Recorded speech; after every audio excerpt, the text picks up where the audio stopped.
prendre nos Bibles, on va prier pour la parole. On se met debout. Toujours honorer la parole de Dieu. Il dit Père Céleste, je te rends grâce. Merci d'avoir agréé mes louanges, mon adoration. Je vais écouter ta parole. Dieu Saint-Esprit, ouvre mon intelligence, ouvre mon entendement, que je comprenne ta parole. Il est écrit, tu connaîtras la vérité et la vérité t'affranchira. La vérité c'est toi, Jésus-Christ. La vérité c'est ta parole. Je crois qu'en écoutant ta parole aujourd'hui, je vais être délivré. Je vais être libéré. Je vais être restauré. Je vais être guéri. Au nom de Jésus-Christ. Amen. Alléluia. On va s'asseoir. Oh la Seigneur, que son nom soit béni. Alléluia. Je vais encore rendre grâce, Seigneur. Merci encore pour ta présence, surtout pour cet esprit de louange que tu as mis en nous. Merci d'avoir agréé nos actions de grâce et nos louanges de cette journée. Merci encore, Seigneur, de bénir cette parole que je vais lire tout à l'heure. Que ce soit une révélation pour moi et pour mes frères alors que nous les partageons. Alléluia. Amen. Nous avons commencé la série d'enseignements sur les 7 églises d'Apocalypse. Alors, toujours, j'avais dit que les gens ont compris, ils croient que les livres d'Apocalypse, c'est un livre compliqué. C'est un livre, il faut avoir, je ne sais pas, avoir une intelligence, je ne sais pas quoi. Tout ce qui est dans le Nouveau Testament, c'est des livres révélés. Si tu es humble d'esprit, Dieu va te l'expliquer. On a vu que les textes, les messages de cette église d'Apocalypse, ce n'était pas un message simplement à l'église, mais aussi à l'individu. Dans chacune de ces églises, nous allons voir, il y a toujours un mais. Il y en a qui marchent très très bien. Il y en a qui sont persévérants. Il y en a qui sont même comme celui que nous allons voir Pergame, dans la persécution, dans la destruction. Parce que le trône du diable était là-bas. Je vais vous expliquer encore les autres choses que Dieu m'a expliqué sur Pergame. Amen. Mais il y avait un mais. Quelque chose voulait que tu changes, qu'il change pour hériter de la couronne. Qu'il change pour avoir accès au ciel. Qu'il change pour avoir la récompense de Dieu. Nous voyons que ces textes montrent que Dieu met un standard haut pour ses enfants. Dieu ne veut pas que ses enfants soient comme tout le monde. Vous êtes des enfants de Dieu. Vous vous souvenez, il y a la Bible, il y a un jeune homme que j'aime beaucoup qui s'appelle Gédéon. Quand il a détruit ses ennemis, un des rois, je crois que c'est le roi Étal, quelque chose comme ça, des Philistins. Il a demandé à ses rois de les tuer. Les gens que vous aviez tués, les 70, ils étaient comment? Les rois dit, ils étaient comme toi, ils étaient comme les fils du roi. Amen. Vous avez une malédiction, vous êtes des enfants de Dieu. Alléluia. Quand tu sais que tu es enfant de Dieu, tu fais tout intérieurement, extérieurement pour plaire à Dieu. Tu cherches ton main dans la prière. Les choses traînent, les choses ne marchent pas pour toi. Mais Dieu vient frapper avec une seule chose. Change la chose pour que tu vois le bonheur. Mais tu le veux. Amen. Il y en a qui font aller dans les endroits où les églises des sorcières, rien où la magie, rien où sur la chair, ici c'est une femme enterrée ou quelque chose comme ça. Là. Vous allez voir qu'après ça sera la déception. Alléluia. Dieu c'est la vérité. La vérité de Dieu n'est jamais plaisant pour l'homme naturel. N'est jamais plaisant pour l'homme charnel. Ça frappe toujours fort. Alléluia. Amen. Vous voyez tous les prophètes de la Bible, quand vous les lisez, il y a aucun prophète qui dit, je vais, qui vous a dit, c'est bon, la paix. Non, il y a toujours des réprobations par rapport. Parce que l'homme, si Dieu ne répond pas, l'homme ne se réveille pas. Alléluia. Amen. Amen. Donc nous avons vu l'église de Pergame. Amen. On s'est arrêté. Je vais juste résumer pour ceux qui n'étaient pas là dimanche, mais pas beaucoup, hein, rapidement. Alléluia. Gloire à Jésus-Christ. Amen. On revient. Je vais dans Apocalypse chapitre 2, j'ai dit, écrit à l'ange de l'église de Pergame, voici ce que dit l'épée aiguë à des tranchants. Je sais que là où tu demeures, je sais que là est le trône de Satan. Tu retiens mon nom, tu n'as pas renié ma foi, même au jour d'Antipas, mon témoin fidèle, qui a été mis à mort chez vous, là où Satan a sa demeure. Mais, j'ai quelque chose contre toi, c'est que tu as des gens là, au milieu de toi, attachés à la doctrine de Balaam, qui a enseigné à Balak de mettre une pierre d'achoppement au fils d'Israël pour qu'il mangeasse des viandes sacrifiées et qu'il se livrent à l'impudicité. De même aussi, toi aussi, tu as déjà attaché pareillement à la doctrine de Nicolaïde. Répands-toi donc Sinon, je viendrai bientôt et je les combattrai avec l'épée de ma bouche. Que celui qui a des oreilles entende ce que l'Esprit dit aux églises. Celui qui vaincra, je donnerai la malle cachée, je lui donnerai un caillou blanc. Et si ce caillou est inscrit, un nom nouveau que personne ne connaît, si ce n'est celui qui le reçoit. Alléluia. Amen. Alors, on a vu la fois passée rapidement, je ne veux pas revenir vraiment au départ, que Dieu, dans cette église, il se présente comme la personne qui a l'épée aiguë dans sa bouche.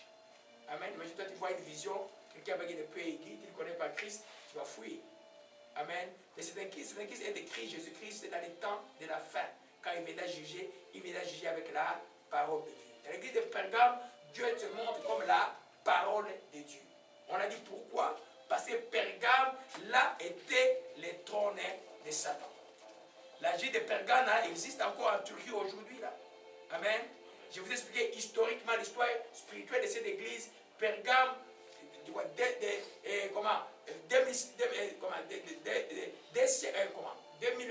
ans avant Jésus-Christ, c'était là-bas où était ce qu'on appelle le trône de Zeus. Il y avait un temple. Dans ce temple-là était l'autel de Zeus. Zeus, c'est l'équivalent d'Apollon. Les Zeus, c'est un dieu païen. C'est le plus grand de tous les dieux grecs. Et à Pergame, il y avait cette particularité dans son temple. La ville était à 3 niveaux. Le premier niveau était Zeus, là où il y avait l'administration. Deuxième niveau, c'était Héra, là où il y avait les gens qui faisaient gymnase. Et puis, à la fin, c'était Artémis qui était le dieu du commerce. Donc, avant même que la chrétienté n'arrive, les diables par Zeus étaient là. Amen. Et la chrétienté arrive au 1er siècle. Vous voyez, Antipas, nous allons parler d'Antipas. Et puis, la chrétienté arrive là par l'apôtre Jean. Et l'ancien de l'église, le premier ancien, ce n'est pas comme les gens qui c'est l'évêque. L'évêque, ce n'est pas comme les gens qui se disent l'évêque aujourd'hui, croient que l'évêque c'est un surveillant des pasteurs. Non. Tout pasteur est évêque. L'évêque, c'est une fonction de surveiller les brebis de Dieu. Quand les apôtres allaient, quand j'ouvre une église, par exemple, à Trenton, je vais laisser un ancien là-bas qui sera évêque de Trenton. Antipas, qui est mort, était le premier évêque de l'église de Pergame.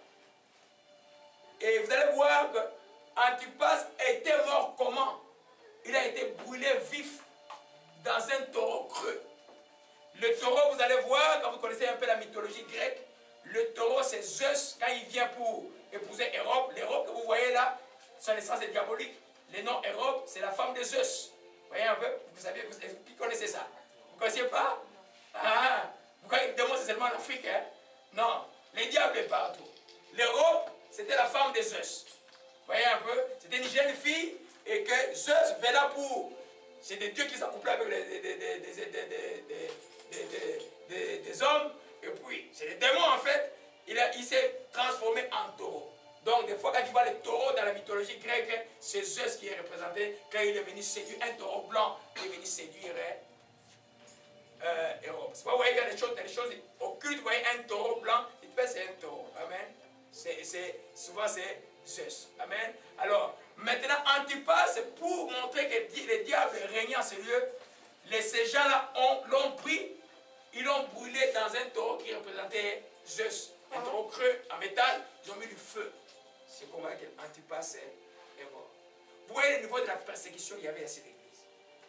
Tu peux lui dire, ah, il souffrait beaucoup. Mais Dieu, malgré cette persécution, il a encore un mais qui demande. Tu dois quelque chose à changer encore. C'est pourquoi je disais les dimanches passés que ne dis pas parce que tu souffres, parce que tu as une histoire de souffrance ou parce que tu vis en Afrique dans un coin où les gens souffrent, où tu n'as pas mangé pendant 3 semaines, qui t'a permis, toi, qui crois en Jésus, qui t'allait faire le mal. Non, Dieu va te répondre pareil. En enfer, il y aura des pauvres, il y aura des riches. Ce n'est pas parce que tu es pauvre que tu vas dire non, moi, je souffre. Dieu, tu vois, et l'église souffrait. Antipas, l'évêque a été brûlé vif. Mais Dieu demande encore à l'église de changer quelque chose. D'enlever l'hérésie à l'église. De détruire la doctrine des Balaam que nous allons voir aujourd'hui, nous allons compléter aujourd'hui, et la doctrine des Nicolaïtes. Donc le message de Pergame est que ne dis pas que à cause que tu souffres, oh j'étais malade longtemps, donc je dois regarder rancune à quelqu'un. Non. Je suis privé de quelque chose, donc j'ai le droit. Je suis privé d'un enfant, j'ai le droit de l'amertume. Non, tu ne peux pas. Quand tu viens à Jésus-Christ, ce que tu vis sur cette terre-là, qui est mauvais, n'est pas une permission pour toi de pouvoir faire du mal. Tu dois toujours faire les biens, ce que Dieu permet. Amen. En résumé, c'est ce que nous avons vu dimanche passé. Nous allons continuer avec les mets de Pergame. Alléluia. Amen. Quand vous allez voir l'Antipas, vous voyez l'histoire, vous connaissez maintenant l'histoire d'Antipas. Il y a des églises orientaux comme les... C'est pourquoi il faut avoir la connaissance. Si tu es passé par les catholicisme, ce n'est pas pour rien. C'est pour garder quelque chose d'abord. L'histoire chrétienne, les catholiques connaissent ça mieux que les autres. Les autres ne connaissent pas ça. Qui connaît Antipas? Non. Mais dans la tradition, il fête Saint Antipas. Il fait ça. Amen. Mais l'histoire de l'Antipas, c'est ça, c'est le premier évêque de l'église de Pergame. Alléluia. Amen. Vous voyez, quand vous connaissez un peu l'histoire chrétienne, vous vous garderez trop d'aller dans des enseignements qui... Non, non, non. J'ai toujours dit, l'église catholique n'est pas une secte, mais c'est une église qui a une tradition qui le bloque. Amen. La tradition le bloque. Et l'ennemi profite de la tradition. Il ne peut pas avancer, ils sont avec à cause de la tradition. Parce qu'il croit à la Bible, il croit aussi à la tradition. Alléluia. Amen. Gloire à Jésus-Christ. Amen. Nous continuons aujourd'hui avec les mets de Pergame. Apprenez vos Bibles dans Apocalypse 2, verset 14. Dieu dit, j'ai quelque chose contre toi. C'est que tu as là déjà attaché à la doctrine de Balaam qui a enseigné à Balak à mettre une pierre d'achoppement devant les filles d'Israël pour qu'ils mangeassent les viandes sacrifiées aux idoles et qu'ils se livrassent à l'impudicité. Amen. J'ai dit que malgré la souffrance, malgré ta condition qui est malheureuse, malgré le fait que tu es orpheline, tu es enfant seul, quelle que soit la condition qui peut être la plus difficile dans ta vie, si tu es enfant de Dieu, suis les préceptes de Dieu. Dieu ne va pas comprendre ta faiblesse. Pourquoi? Parce qu'il t'a donné quelque chose de précieux, quelqu'un de précieux, qui est le Saint-Esprit. Parce que le prix que Jésus a payé à la croix de Calvaire, ta souffrance ne peut pas les remplacer. Amen. Ce prix-là pour que toi, tu puisses recevoir la guérison, tu puisses être libéré. Alléluia. Amen. Donc il dit à l'église, j'ai contre toi.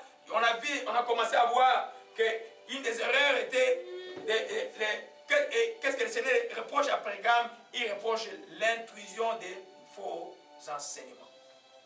Amen. Quand vous voyez dans vos livres, dans vos Bibles, écrit doctrine, vous ne comprenez pas, doctrine veut dire enseignement. Ok? Des faux enseignements. C'est les choses qui enseignent autre chose que la Bible enseigne. Alléluia.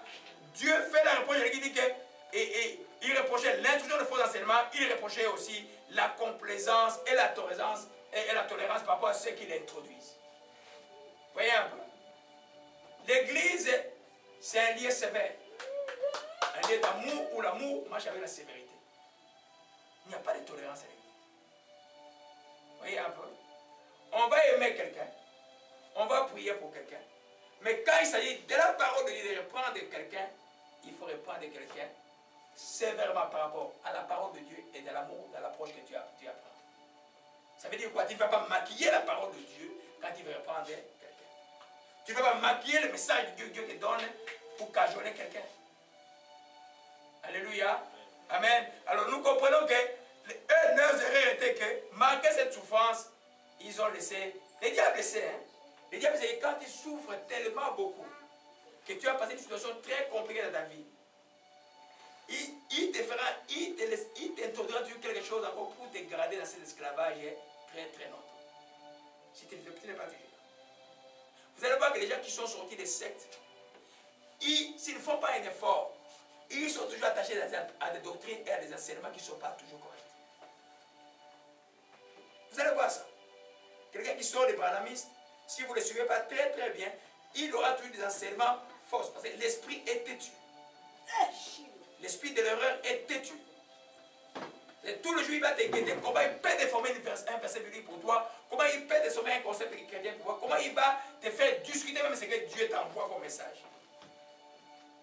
Alléluia.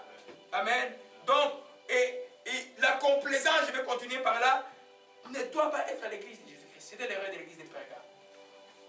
les gens de Balamites sont arrivés, ils viennent dire quoi? C'est-à-dire que la doctrine de Balaam, comme je vous ai expliqué dimanche passé, vous connaissez le prophète Balaam, c'était un prophète de l'Éternel. Mais que le roi Balak, roi Moab qui venait dire maudit Israël. Il est venu, quand ils sont venus la nuit, Dieu lui pose la question, mais qui c'est ces gens-là chez toi? Il dit, mais ces gens-là sont venus me dire. Dieu lui dit, ne va pas. Amen. Il dit, je vais enseigner sur lui. J'ai enseigné sur lui, un enseignement, je crois que c'est l'idolâtrie, quelque chose comme ça. Là. Il dit, Dieu dit, ne va pas. Mais lui, il va quand même. Voyez un peu. En cours de route, l'ange lui bloque la route. Et son âne lui a fait la remarque en cours de route. Vous connaissez ça l'histoire? On a bloqué la route et son âne a dit, mais il commence à frapper son âne. L'âne dit, mais pourquoi tu me frappes? Depuis que j'étais toujours conduit et je me suis déjà arrêté comme ça. Dieu l'a ouvert les yeux, c'était l'ange de l'Éternel qui bloquait la route. C'est un autre enseignement. Amen. C'est un autre enseignement, je ne vais pas entrer là-dedans, sinon on va sauter à autre chose. Dieu nous bloquer la route. C'est que nous voyons ici que, après que chaque fois Balak l'a amené pour maudire Israël, dès qu'il commençait à prophétiser, Dieu bénissait Israël. Il a dit, je ne peux pas le maudire parce que moi je ne peux sortir que ce qui est de Dieu. Jusque-là, c'était un bon prophète. Mais après, quand les revenants naturels, vous savez que quand tu as la prophétie, tu as aussi l'intelligence spirituelle, beaucoup de choses que beaucoup de gens n'ont pas. Ça s'appelle la sagesse de Dieu. Mais tu peux mal détourner ça aussi. Lui, il a dit, ces gens-là, si vous voulez les avoir, Dieu là qui les a sortis là, voilà son critère. Envoyez les filles, avec les filles, ils vont tomber rapidement. C'est comme ça que Balaam est tombé. Et c'est comme ça qu'il était tué même après. Alléluia. Alors cette doctrine, c'est une doctrine d'achoppement, d'occasion de chute pour les enfants de Dieu. Alléluia. C'est la doctrine du diable qui utilise encore aujourd'hui. Nous allons voir avec l'église, d'autres églises qui suivent d'autres dimanches. Amen. Et que Jézabel utilise. Jézabel aussi va avec la même approche. Amen. Et c'est-à-dire que c'est une doctrine, un enseignement qui vient faire opposer l'enseignement que Dieu donne à l'église. La doctrine de Balaam s'opposait à ce qui est écrit dans Actes chapitre 15, quand l'église se sont réunis pour les nouveaux croyants. L'église a dit pour les nouveaux croyants, nous leur demandons seulement de s'abstenir des gens de viande sacrifiée aux idoles. Deuxièmement, de s'abstenir de manger du sang. Troisièmement, c'est de s'abstenir de l'impudicité et de se souvenir de l'aumône, de faire l'aumône aux gens. Donc de donner. Et ce qu'ils enseignent la doctrine de Balaam, il dit non. Balaam, il dit seulement que tu peux vivre une vie chrétienne, l'impudicité, ce n'est pas grave. La doctrine de Balaam est très sérieuse ici en Occident. Il y a beaucoup d'églises ici, des Québécois ici, allez ici. Vous allez voir des gens assis, femmes, hommes, ils ne sont pas mariés, ils sont copains ou copines, ils sont là. Il y a même des églises à Montréal où une de mes filles spirituellement m'a parlé, elle faisait son stage après l'école publique. L'église, il dit, dans la réunion des jeunes, là, vous allez voir l'esprit de Balaam de la réunion des jeunes, c'est terrible. Le pasteur dit non. Un garçon veut sortir avec la fille de ma fille, donc la fille naturelle, la fille biologique de ma fille spirituelle. Et puis on nous signale, et puis la maman va faire la reproche au pasteur. Le pasteur, sa femme dit non, mais laissez-les, peut-être qu'ils vont se marier demain. Ici, là, c'est l'église à 250 membres. Ici, là, à Montréal. Bientôt, je vais commencer à dénoncer ça comme ça. J'attends la permission. C'est grave, ça, là. C'est la doctrine des Balaam. Donc les jeunes déjà arrivent là, les beats de rock jouent, et puis ils sont en train de dire, vous avez la louange que nous jouons ici. Allez écouter sur YouTube la louange qui est ici. Là. Déjà, vous croyez qu'il y a tout un amarrage des instruments derrière. Amen. L'église, les gars, parce qu'ils sont jeunes, ils jouent le piano, mais quelqu'un qui vit en impudicité, qui vient à l'église, louer à l'église, il introduit le mal à l'église. Alléluia. Cette doctrine est extrêmement dangereuse. Le but de la doctrine de Balaam, de l'enseignement de Balaam, c'est simplement que les enfants, ce n'est pas grave, nous sommes dans l'état de la grâce. Dieu peut comprendre, Dieu va comprendre. Dieu ne comprend pas ce qu'il n'a pas expliqué dans la Bible. Il ne peut pas comprendre. Ce qu'il a interdit, il ne comprendra jamais. Pas aujourd'hui, pas demain, pas éternellement. Il va le comprendre jamais. Si tu veux tester, continue comme ça, voir les derniers jours, ce qui va t'arriver. Alléluia. Dieu ne comprend pas. Alors, quand tu parles, on dit non, le pasteur est légaliste. Ce n'est pas légaliste, c'est la grâce. Je comprends ma grâce parce que Dieu a mis son esprit à moi, c'est une grâce, je ne méritais pas cela. Alors, quand il met son esprit à moi et que toi, il va faire des choses qui ne sont pas correctes, tu crées des problèmes très sérieux dans la vie. Donc, l'Église a manqué la tolérance de comment, a manqué la fermeté par rapport aux enseignants. Cette main se disait, ah, Antipas, on l'a déjà brûlé là-bas, on va laisser faire, on va devenir un peu soft. Vous voyez un peu? Et c'est la grâce pour la grâce. Il y en a aux États-Unis un peu, il y a une grande église à Houston, là, je ne cite pas le nom, mais c'est des églises soft.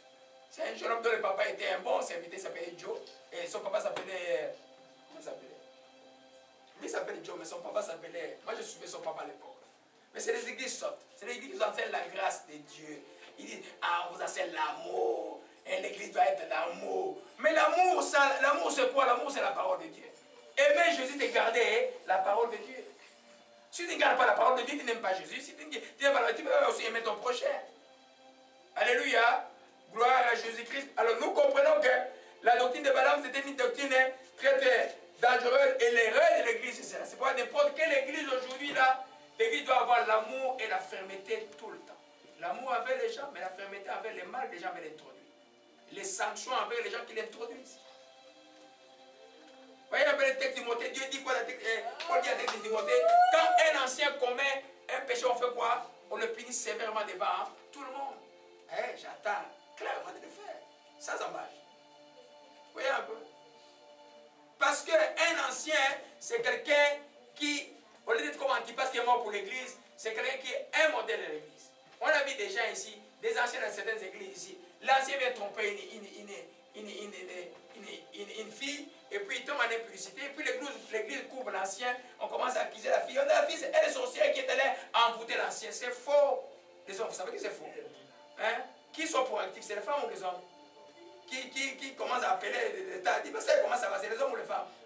Alors, voyez un peu? Alors on va dire, la fille là, elle a envoûté, non? Ben, la fille est libérée aujourd'hui. Amen. Alors, vous voyez un peu, il y a des trucs comme ça, c'est la doctrine de Balaam. Quand ça rentre dans l'église, le but est de chasser Dieu. Simplement. De chasser Dieu à l'église. Si vous voulez chasser Dieu à l'église, faire des choses là. C'est pas moi qui ai pris que si tu viens avec ces buts-là, que le feu te consume. Si tu viens avec ces buts-là, que le feu te consume. Si tu ne changes pas, le feu va te consumer. Parce que les âmes de Dieu sont extrêmement importantes devant Dieu. Alléluia. Gloire à Jésus-Christ, que son nom soit béni et soit exalté. Alléluia. Donc, les dangers, l'Église montre les dangers de l'hérésie chrétienne. Vous voyez, la Bible, vous ne pouvez pas l'expliquer par vous-même. La Bible, il faut attendre, soyez patient de comprendre la Bible par elle-même. Tu ne peux pas comprendre la Bible par tes propres manières. Amen. On a beaucoup de vidéos d'expérience. Je dis aux enfants, quand il y a une expérience, vous entendez qu'il n'y a pas une expérience, même une vision, revenez toujours à la parole de Dieu. Si tu es du côté de la parole de Dieu, tu vas dire à Jésus, non, moi c'est écrit, c'est ce que moi j'avais compris, c'est écrit ici. Comme ça. Alléluia. Gloire à Jésus-Christ. Que son nom soit béni et soit exalté. Donc, nous comme individus, Pergame au niveau individuel, toi aussi, tu ne dois pas tolérer n'importe quoi en toi et autour de toi. Si ce que l'ennemi peut faire dans le corps de Christ qui est général, il peut le faire aussi dans toi qui est le temple du Saint-Esprit, à travers les proxys. Amen. Jésus a dit simplement, quand il a dans l'évangile, il dit simplement ici, je ne suis pas venu unir, je suis venu le Père et le Fils. Il est venu créer la division. C'est dans la Bible. Vous ne savez pas ça? Vous ne savez pas que je suis venu créer la division? Alléluia. Amen. On va lire la parole. Amen. Jésus est venu créer la division. Il dit, je suis venu pour mettre la division entre le Père et le Fils, la fille et la fille. Ça veut dire quoi? Ça veut dire que quand toi tu as donné ta vie à Jésus-Christ, ceux de la famille qui n'ont pas donné leur vie à Jésus-Christ, vous avez des esprits différents. Il ne faut pas vous attendre. Et tranquillement, si tu es complaisant, c'est comme cette doctrine de Balaam, tu vas te retrouver dans les problèmes devant Dieu à cause des gens. Tu vas me risquer même de rater le ciel à cause des gens. Dans le chemin du ciel, on n'entre pas en famille. On entre individuellement. Dieu propose le salut pour toute la famille, mais y entrer, c'est individuellement. Tu dois prendre la décision toi-même. Alléluia. Amen. Donc, nous continuons rapidement parce qu'on va un peu avancer rapidement. Ça, tout ça, j'ai dit dimanche passé. Amen. Et donc, quand on parle de la doctrine de Balaam, retenez que c'est une doctrine d'achoppement, d'occasion de chute. Ce que tu fais, Balaam a dit, allons à Nombre chapitre 15, 31, gloire à Jésus-Christ.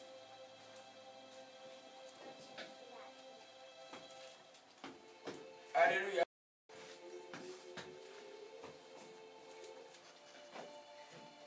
Alléluia. Gloire à Jésus-Christ, que son nom soit béni. Alléluia, que son nom soit béni.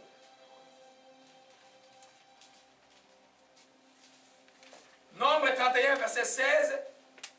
Nous voyons que la doctrine de Balaam, c'est une doctrine d'achoppement, d'occasion de chute. C'est un enseignement qui va vous pousser, qui pousse les gens, et où une habitude, un comportement qui va permettre à l'autre, au petit de Jésus, de tomber dans les péchés. C'est une doctrine d'entraînement au mal. Alléluia. Et Nombre 31, verset 10, voici, ce sont elles, sur la parole de Balaam, ont entraîné les enfants d'Israël à l'infidélité envers l'Éternel dans l'affaire de Péor, alors éclata la plaie de l'assemblée de l'Éternel. Amen. Ce sont elles, les filles mandianites, entraînées par qui? Par les prophètes. Qui a dit pour les avoir, ayez des filles aujourd'hui. Aujourd'hui, là, je prends par exemple l'exemple que je tiens beaucoup ces jours ici, là, l'habillement des filles, des femmes. Tu es mal habillé, tu viens à l'église, tu amorces la distraction d'un jeune homme en Christ qui est venu prier, qui a quitté sa maison depuis il dit demain je vais aller à l'église. Je ne vais pas venir à l'église pour te regarder, venir à l'église pour prier. Toi tu ne sais pas, tu n'as même pas fait ça volontairement. Le problème avec les pays, les péchés d'occasion de chute, les gens qui le font, généralement ne le font pas. Bon, il y en a qui se font volontairement, mais trop peu le font volontairement. Aveuglé par l'esprit de la mode, il ne peut même pas comprendre comment il est, elle s'habille. Et puis il arrive à l'église. Il y en a qui vont chanter le choral comme ça. Tu chantes la chorale devant, et puis les jeunes frères qui sont là, ils disent Jésus, mais les yeux sont sur toi. Jésus, mais les yeux sont sur toi. C'est un problème pour les jeunes frères. Les yeux risquent de tomber. Alors, quand les yeux sont arrivés, ça veut dire quoi? Il y a une amorce de convoiter dans le cœur. Les péchés des pensées sont déjà établis. Ça devient très dangereux. Mais toi, tu as fini, tu as chanté la chorale, tu es rentré à la maison. Tu ne sais même pas que tu as péché. Les problèmes de péché, vous voyez que si Dieu n'avait pas parlé à l'église de Pergame, il ne saurait même pas qu'il y avait un mal là-bas. C'est une doctrine soft. Hein, comme j'ai dit la fois passée, c'est la doctrine de dire est-ce que Dieu a-t-il réellement dit? Vous voyez un peu? Il y a là, Dieu vous parle, vous envoie un message, vous discutez toujours le message de Dieu. C'est pas bon. La seule manière de discuter une révélation, c'est de retourner à la parole, voir si cela va de pair avec la parole. Si ça va de pair avec la parole, dites ok, je l'accepte. Même si ça vous fait mal, ça vous sera bénéfique. Donc cette doctrine-là fait que les gens tombent. Amen. C'est la doctrine aussi d'autres faux enseignements qui viennent. Vous voyez, quand vous lisez les livres chrétiens, si vous voyez un livre par exemple, où on écrit 4 pages avec un seul verset, jetez ça à la poubelle. Ne regardez même pas. Un livre chrétien, à chaque déclaration de l'homme, il y a un appui de la parole. Hein? Il y en a qui disent qu'elle était Guinée et faux prophète. Allez, voici, il y a un autre qui a écrit mieux que lui. Il n'y en a pas. Chaque fois qu'il déclare quelque chose, la parole est justifiée.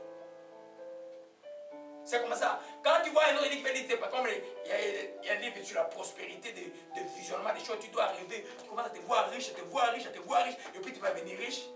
Et ça, c'est ce que les orientaux font. C'est diabolique. La foi, ce n'est pas le visionnement de te voir riche. La foi, c'est te croire riche. Et tu as une attitude de quelqu'un qui voit que tu es riche, tu changes d'attitude, tout commence par la crainte de Dieu, pas de visionnement. Là. Oh, tu vas voir tu dessines ton mari, il est beau comme ça, il va avoir une moustache comme Pasteur Laurent qui descend un peu ici en bas, et puis il va avoir les cheveux jusqu'ici par les calvities, et puis tu dessines. Mais ça, c'est l'extérieur. Tu ne demandes pas le cœur. L'homme, ce n'est pas l'extérieur. Moi, c'est ce qui passe, pas ce que vous voyez. Moi, c'est ce qui est dans mon esprit. Donc, un enfant sage ne va pas faire des choses comme ça. Là. Alléluia. C'est une doctrine dangereuse qui doit être dénoncée à l'église. Amen. Généralement, c'était les viandes sacrifiées. Les apôtres ont bien dit, la Bible dit, ne mangez pas ce qui était sacrifié au diable. Aujourd'hui, quand tu portes quelque chose qui a été sacrifié au diable, tu le portes. Tu es maudit. Amen. Tu es maudit. Et on va dire, pasteur, j'ai mon bijou là avec la dessin de Pharaon, prie pour que ça soit bon. Je ne prierai pas. Parce que Pharaon, voilà, c'est le diable. Je ne peux pas sanctifier le diable. Qui peut sanctifier le diable? Personne. Quelqu'un disait, est-ce qu'on peut pas prier pour que le diable soit sauvé? Non, non. L'enfer a été réservé pour le diable, ce n'est pas pour les hommes. Alléluia. Amen. Donc nous comprenons, mes bien-aimés, que c'est une doctrine d'achoppement. C'est pourquoi toi-même dans ta vie, tu dois être ferme. Daniel dit, le peuple et ceux qui connaîtraient leur Dieu agiront avec fermeté. Quand tu vois quelqu'un veut t'entraîner dans un chemin qui n'est pas bon, qui dit non au nom de Jésus-Christ. Amen. C'est une doctrine qui dit non à ta vie. Par exemple, pour une femme, tu peux être rebelle pourvu que tu pries. Non. Non, ça ne marche pas. Enfant, écoute, vous pouvez faire tout ce que vous voulez là, mais comme vous êtes un enfant des pasteurs, là, tout va aller bien. Non. Les prophètes Samuel, vous savez que ces enfants ne marchaient pas bien. C'est pourquoi Israël avait demandé qu'on leur donnait un roi. Amen. Amen. Alors, Dieu là, il n'a pas des enfants où, d'autres effets de cette doctrine, on vient à l'église et puis on dit, bon, je vais tomber les anciens parce que celle-là c'est ma petite, c'est ma cousine, c'est là. Tu vas et l'église est morte. C'est vrai, spirituellement, toute une famille peut se retrouver dans l'église. Seigneur, la famille qu'on plante, c'est la preuve. Quand vous voyez même le petit-fils, on va voir qu'il y a l'esprit de Dieu sur lui. Ça peut arriver des familles comme ça. Mais ce n'est pas quelque chose de généralisé là. Alléluia. Donc c'est une doctrine très très dangereuse. Amen. Donc c'est une doctrine qui utilise la ruse pour séduire les enfants de Dieu. Elle s'apparente un peu à l'homme dans l'Apocalypse 2 encore une fois. Elle s'apparente un peu avec c'est avec la 4e église que nous allons voir, mais je ne vais pas revenir sur la 4e église après. C'est la même chose, amen. Hein? Mais dans la 4e église, c'est un individu qui entraîne les gens, qui a l'esprit de Jéhovah qui entraîne les gens à l'impudicité. L'impudicité ne veut pas non seulement dire l'impudicité physique, mais c'est l'impudicité spirituelle. Ça veut dire que toute chose qui offense Dieu, qui vous rend infidèle par rapport à Dieu. Si quelqu'un l'appuie, Dieu dit, ne faites pas ça. Il dit non, on peut faire ça, il n'y a pas de problème. Vous voyez un peu? Quand je m'appelais une de mes filles, les jours de son baptême, et puis on l'a fait danser les danses du baptême. Elle était baptisée, le Saint-Esprit l'a touchée. Et puis, le soir, les gens l'ont fait danser la musique du monde. Et même pour la question de cela est permis. Là, on lui a dit que c'était pas mal. C'était pas mal qu'un chrétien va danser au lobby. C'est la doctrine de Balaam. Le but, c'est toujours éloigner Dieu, soit de l'église, soit de la personne. Tous les temps. Et le remède pour ça, c'est seulement comment je dirais, la rectitude envers la chose. Amen. Amen. Prenons 2 Pierre 2. Non, acte 15 plutôt, je vais appuyer quelque chose et puis on va avancer. Acte 15.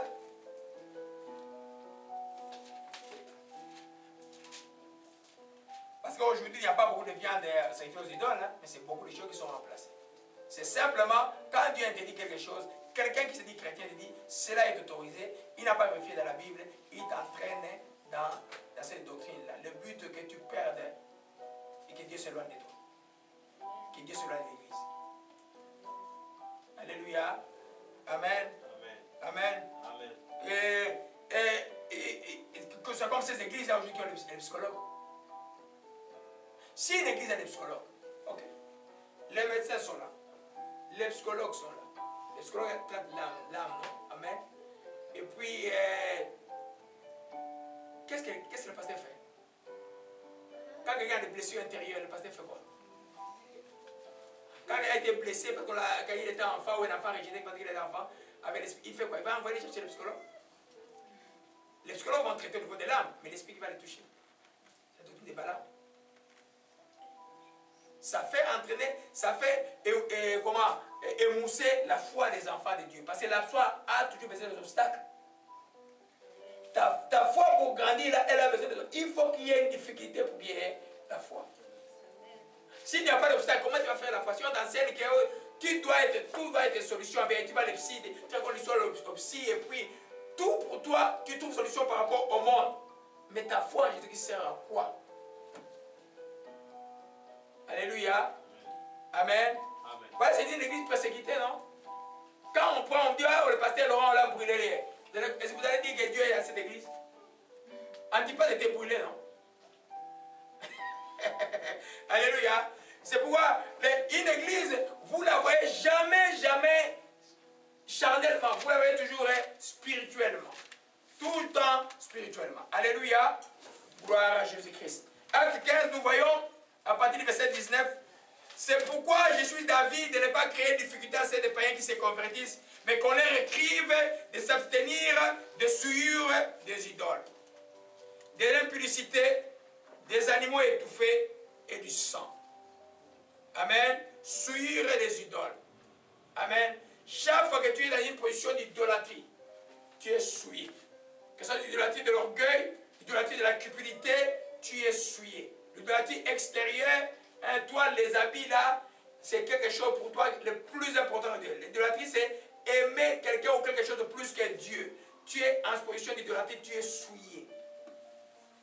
Alors quand quelqu'un va t'enseigner dans une église, de demeurer dans le souillé de ce monde-là, oh non, mais une sœur là, qui est ici dans cette église-là, est arrivée au Congo dans les années, ici, quitté le Congo dans les années 98 ici là, ou 99. Arrive dans une église, elle a toute des jupes longues, et puis les gens lui disent, une grande église, je crois, ils ont 2000 membres. Sœur, tu t'habilles mal. Parce qu'elle avait une coupe un peu, pour te faire des jupes un peu courtes. Tu ne vois pas les autres comment ils s'habillent. C'est à Montréal. C'est à Montréal. Quand je suis arrivé dans cette église-là, en 92, un certain soir, un vendredi, il y avait une réunion le vendredi, je suis entré d'esprit, dit, toi pas ici là. Je suis sorti, j'ai dit à mon ami, je ne reviens plus ici. C'est la seule église, autre église que j'ai fréquentée pour 1 heure en dehors de l'église où j'étais et ici. Ils ont encore beaucoup de membres là. Un jour, ils amènent un cercueil à l'église pour enterrer des requêtes. Un cercueil. Donc pour prouver la foi, on amène les cercueils. Venez les requêtes, on va enterrer vos requêtes et puis Dieu va répondre. Hein? Doctrine de Balaam. Souillir à l'église. 2000 membres, même 3000 membres. Un jour, ma fille, Merveille m'a dit, il va le prier quelque part parce qu'ici, il n'y a pas beaucoup de jeunes.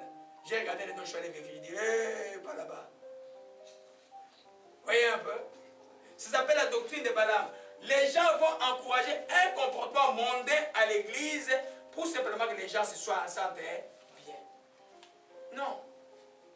Il y a une joie de débarrasser, il y a une joie de la sanctification, il y a une joie de la pureté, il y a une joie d'être comme enfant de Dieu. Il y a une mode aussi, même extérieure pour des enfants de Dieu. Alléluia. Amen. Alors chaque enseignement qui viendra amener autre chose, c'est ça, comme prospérité pour prospérité. Où la souffrance n'existe plus. Chaque fois qu'il y a l'épreuve, c'est une malédiction. C'est la doctrine de Balaam. On a vu que Joseph a fait tout un grand parcours de souffrance avant de voir la gloire de Dieu. Antipas, l'évêque de l'église de Pergame, que Dieu a dit, mon témoin fidèle, il a été brûlé avec du feu dans un taureau qui représentait Zeus. Amen. Amen. C'est pourquoi, donc, c'est la doctrine qui s'oppose à la vraie doctrine chrétienne. Alléluia. Pour rendre les choses, tu vois, le plus essentiel que les gens soient là. Les gens viennent, ils sont nombreux à l'église. Le pasteur est content. Mais les pasteurs, là, le message de Jérémie 34, ce n'est pas de la blague. Si tu ne sois pas avec les brebis, Dieu va te couper. Alléluia. Gloire à Jésus-Christ, que son nom soit béni. Et donc, ce message de Acte 15, c'est ça que eux, la doctrine de Balaam, disaient, non, non, non, les viandes sacrifiées aux idoles, c'est pas grave, on peut les tuer. On va voir avec les Nicoïdes. On peut les Nicoïdes disaient, la viande sacrifiée aux idoles, on peut exorciser ça et manger. Tu vois un peu? Les désirs de manger là, ou de s'habiller. Oh, c'est pas bien, parce que pris simplement le dessin là, c'est pas grave. Non, s'il y a un dessin de dragon sur ton habit, je vais jeter ton habit. Je vais le couper. Alors si tu peux porter avec un trou là, ça va. Sinon, mais je ne peux pas prier pour ça. Parce que le dragon représente qui? Le serpent qui est le diable, le serpent ancien qui est le diable. Amen, c'est la vérité. Alléluia. Amen. Nous comprenons, mes bien-aimés. Alors, oh mon chimalo, alléluia, que son nom soit béni. Amen. C'est la doctrine aussi, je dis, de Dieu a-t-il réellement dit. C'est là, il est correct? Ok? Amen. C'est la doctrine de Dieu a-t-il réellement dit. Ne discutez pas les opinions de Dieu. Ne discutez pas la Bible de Dieu. Cette doctrine va te faire discuter. Vous savez, quand Pierre en parle des Juifs, il dit que c'est des gens qui ont la maladie oiseuse des discussions. nous ne discutons pas la parole de Dieu. On peut partager, mais quand nous voyons que cela est écrit, il dit que la parole n'est pas fermée. Le Nouveau Testament, c'est la parole qui est révélée. Quand quelque chose est dit, c'est comme ça que Dieu l'entend. Ne le faites pas, ne le faites pas. Alléluia. Amen. Amen. Amen. Comme un frère me disait, précisément, je travaille quelque part, il travaille dans une entreprise qui faisait des cassettes de pornographie. Je dis, mais tu dois quitter là-bas. Oh non, mais c'est le seul travail que j'ai trouvé. Il dit, ton Dieu là, on n'est pas puissant. Je dis que je prie quoi? Tu ne peux pas prier. Effectivement, il est devenu pervers. Voyez un peu. À cause de la difficulté, les limites de la Bible dit simplement que le sceptre de la méchanceté ne restera pas sur le lot du juste, en fait que les justes n'étendent pas la main vers l'iniquité. Quelle que soit la souffrance comme enfant de Dieu, reste droit à la doctrine. Tu vas être béni grandement. Alléluia. Gloire à Jésus, que son nom soit béni et sois exalté. Alléluia. Donc chaque fois que tu dis que la Bible, Dieu a-t-il réellement, Dieu, tu es comme Ève. Et Satan va entrer dans toi. Il faut chercher, qu'est-ce que Dieu veut? Moi, je vais suivre ce que Dieu veut. Ce qui est dans le monde n'est pas important. Moi, je vais suivre ce que Dieu veut. Si Dieu dit coupe, coupe, moi, je vais suivre ce que Dieu veut. Mais quand tu commences à trop discuter, ça veut dire que tu veux garder quelque chose de toi. Et on ne négocie pas avec Dieu. Dieu a déjà fait une grande négociation pour nous. Il nous a racheté de la mort à la croix, qu'il avait son fils à payer des prix. Donc il n'y a plus de négociation à faire. Il n'y a que l'obéissance à suivre ce que Dieu nous commande. Alléluia. Gloire à Jésus-Christ, que ton nom soit béni et sois exalté. Alors, allons un peu dans Apocalypse 2 maintenant rapidement. Oh, Rachachana, le temps est là de la joie. Gloire à Jésus-Christ. Oh mon Dieu, que ton nom. Apocalypse 2, verset 16. Amen. Oh mon Dieu, que son nom soit béni. Elembo, ma casse, instinct de la mort est brisé. Alléluia, alléluia, alléluia. Dieu dit à l'église de Pergame, répands-toi, sinon je viendrai bientôt et je les combattrai avec l'épée de ma bouche. Dieu dit, répands-toi donc. Change. Abandonne ces choses-là. Dieu n'est pas intéressé à la mort de quelqu'un. L'enfer n'a pas été fait pour les hommes. L'enfer existe avant la création. Le diable et les démons étaient déjà là. Maintenant, ils veulent vous entraîner. Dieu dit, répands-toi, sinon je viendrai bientôt, je les combattrai avec l'épée de ma bouche. Amen. Ouais, il dit ici que, il dit, pourquoi Dieu demande, je vous ai posé la question dimanche, peut-être on va entraîner en détail avec ce dimanche. Dieu demande à l'église, au Saint-Gré de se repentir. Mais le péché, c'est simplement quelques gens qui l'ont commis. Alléluia. C'est là que vous comprenez c'est quoi l'église. C'est quoi le corps de Christ. Amen. Je vous ai parlé dimanche, dans Josué chapitre 7, de l'histoire d'Akan. Akan, c'est lui qui a péché. Mais quand vous allez dans Josué chapitre 7, je reviens sur ça rapidement parce que je crois que l'Esprit veut que je répète ça. Amen. Josué chapitre 7. Gloire à Jésus-Christ. Amen. Gloire à l'agneau, que ton nom soit béni. Regardez bien Josué chapitre 7. Verset 1. Amen. Amen. Le titre c'est quoi dans votre Bible? C'est qui? Les crimes et la punition de Akan. Josué 7, verset 1. On est là? Oui. Lisons la parole du Seigneur. Les enfants d'Israël commirent une infidélité au sujet des choses dévouées par interdit. Dévouées par interdit, c'est des choses que Dieu a interdit de ne pas toucher, qu'il faut tout brûler. Akan, fils de Carmi, fils de Zabdi, fils de Zérak, de la tribu de Juda, prit des choses dévouées et la colère d'Éternel s'enflamma contre les enfants d'Israël. Qu'est-ce que tous les enfants d'Israël ont fait? C'est Akan qui a commis le péché. Mais pourquoi Dieu a béni tout Israël? Amen. Vous allez voir dans la suite, quand Josué a pleuré devant Dieu, Dieu a dit lève-toi, pourquoi tu restes comme ça? Et l'Esprit a conduit jusqu'à ce qu'on trouve que c'était Akan. Et Akan a été puni. Vous voyez, revenez maintenant dans votre texte, dans Apocalypse 2, verset 6, il dit répands-toi donc, sinon je viendrai, je les combattrai. Les là au plus, c'est ceux qui combattent ces choses.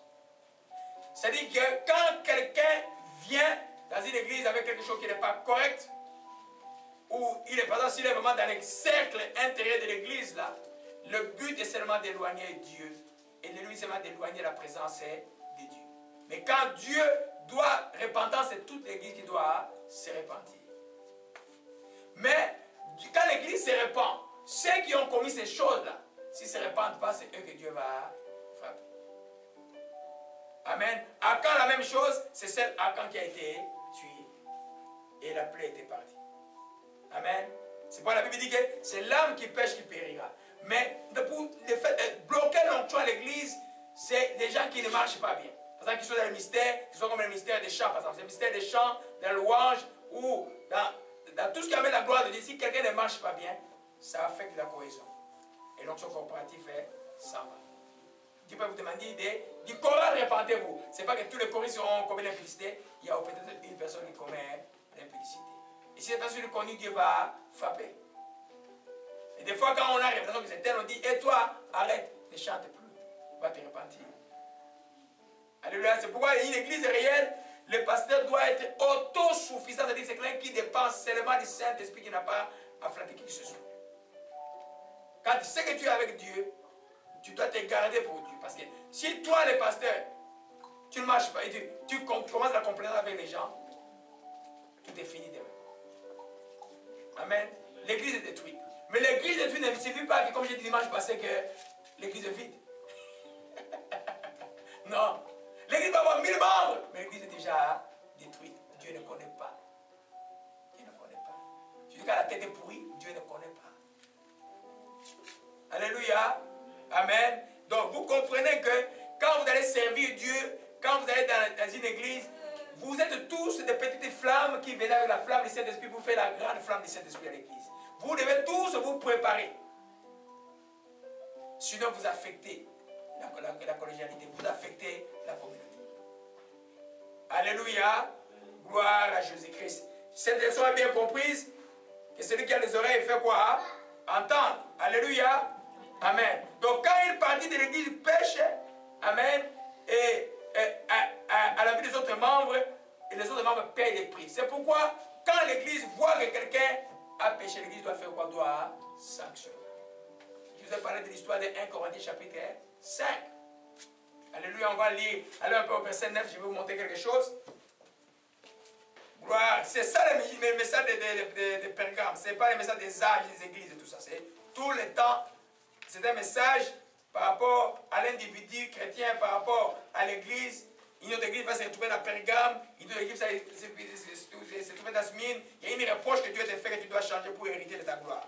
1 Corinthiens 5, alléluia, qu'elle soit dans la joie maintenant. Dieu dit à quelqu'un d'être seulement dans la joie maintenant. Que ton nom soit béni, Jésus-Christ. Que ton nom soit exalté. Alléluia. 1 Corinthiens chapitre 5. Alors, c'est beaucoup de choses, mon Dieu. Gloire à Jésus-Christ. Amen. Amen. Alors, je suis en train de vous expliquer simplement que quelqu'un qui ne marche pas bien dans une église affecte la présence de Dieu. La tangibilité de la présence de Dieu n'aura pas là. Je vais prendre deux textes. Il y a un dans l'Ancien Testament, un dans le Nouveau Testament pour vous prouver cela. 1 Corinthiens chapitre 5. Alléluia. Et j'explique le contexte. Il y a un homme qui sort avec la femme de son frère, ça c'est la concubine de son père. Et puis l'église laisse faire, la personne vient à l'église tranquillement sans problème. Alors maintenant Paul dit, vous êtes enflés d'orgueil. Là il s'adresse à qui? À toute l'église. L'orgueil veut dire quoi? Vous ne pouvez pas vous humilier. Mais qui commet le péché? Ce n'est pas toute l'église qui commet le péché, c'est un seul individu qui vient avec le péché d'impudicité. Ça peut être au niveau familial aussi là. Quand un enfant marche dans la famille, le père surtout doit s'humilier pour les autres de la famille pour que la grâce de Dieu soit. Sinon les choses sont détruites. Alléluia, il dit, vous êtes enflés d'orgueil, vous n'avez pas plutôt d'affection avec celui qui a commis cet acte, fit ôter au milieu de vous. Ôter veut dire quoi? Enlever. Par Dieu? Non, par les hommes. Amen. J'avais un frère ici là. Vous voyez la peinture qui est dans ma maison là? Quand on est entré, j'ai fait ça avec un frère qui a une certaine profession assez honorable. Quand il vivait avec une femme, roumaine. Une jeune femme. La jeune femme l'aimait bien, il s'aime bien. Je suis allé prier, il y avait des phénomènes qui passaient à la maison était transformée en oreille, et tout. Il y avait des phénomènes bizarres de la maison. Je suis allé juste chasser les démons. J'ai dit, mais moi j'ai chassé les démons, hein. Mais vous, là, vous donnez votre vie à Jésus-Christ. Tout le monde s'est gêné. L'Esprit me dit, les frères, quand je prie pour les frères, l'Esprit dit, il est déjà en moi, mais il s'était éloigné. Il dit, toi, tu es chrétien? Ah, mais frère, mais comment tu vis comme ça, tu es chrétien? Ah, j'étais chrétien né de nouveau depuis mon pays, la Côte d'Ivoire, et puis je suis arrivé ici. Et puis, mes frères, Dieu dit qu'il retourne dans les chemins. Qu'est-ce que tu dois changer? Oh, je ne vois vraiment pas. Mais tu ne vois pas, tu viens à l'impudicité ici. Tu as épousé cette femme ou non? Bon, je vous donne un point. Arrangez-vous là. J'ai fait le travail spirituel pour la femme, j'ai vu qu'elle était née de nouveau, tout était ok. Mais l'homme commence à me dire, ah, vous êtes une blanche, moi je ne sais pas. Mais pourquoi Dieu avec la blanche? Pourquoi l'esprit de l'homme a une couleur? Dans les cieux, dans l'esprit, c'est le blanc, le rouge? Non. L'esprit de l'homme n'a pas de couleur. C'est l'esprit de l'homme. Mais tu dis, toi tu viens avec une blanche, tu ne vas pas épouser. Frère, tu viens à l'impudicité. Il était avec nous. Quand on était entré dans la première semaine, il était venu ici, il s'assoyait là-bas. Ils ont commencé à des anges, je leur ai dit, si vous ne vous mariez pas, je ne peux plus vous voir. Bye bye. C'est simple. Il avait un beau boulot. Il faut donner de grosses démissions à l'église. Mais je ne vais pas mourir pour ça. vous comprenez un peu? Amen. Je continue à prier pour eux. Vous êtes enfants d'orgueil.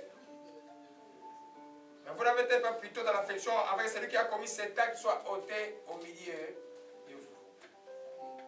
Amen. Amen. Ça veut dire quoi? Ça veut dire simplement que, comme enfant, et quand vous voyez un mal au milieu de vous, comme chrétien, même dans la famille, il faut ôter le mal. Comment on ôte le mal? On dit à la personne qui a fait le mal de se repentir d'abord. Si la personne ne change pas, vous n'allez pas être avec la personne. Voyez un peu. Vous n'allez pas être avec la personne parce qu'il sera toujours un pierre d'achoppement pour vous. Tout le temps. Alléluia. Pour cette église-là, quand les gens voyaient cet enfant, tout le monde voyait cet enfant, qu'est-ce qui vous allait faire? Qu'est-ce que les gens avaient en tête? L'impudicité, c'est absolument rien.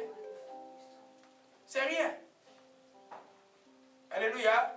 L'île des doctrines, nous allons voir la doctrine de Nicolaïte.